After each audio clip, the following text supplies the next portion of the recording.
Қол моторикасын дамытуға арналған жаттығу. Оң қолымен жасыл ыдысқа, сол қолымен сары ыдысқа саламыз. Салған дәндерді құлатып алмай, тепе-теңдікті сақтау керек.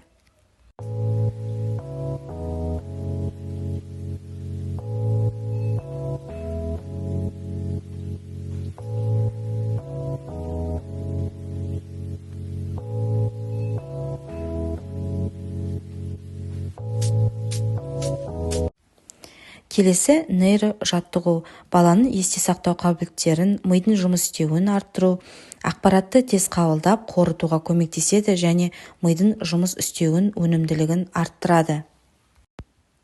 Балаға түстерді көрсете отырып, сол түстерге сай екі қолмен бірдей екі фишканы жинау қажет.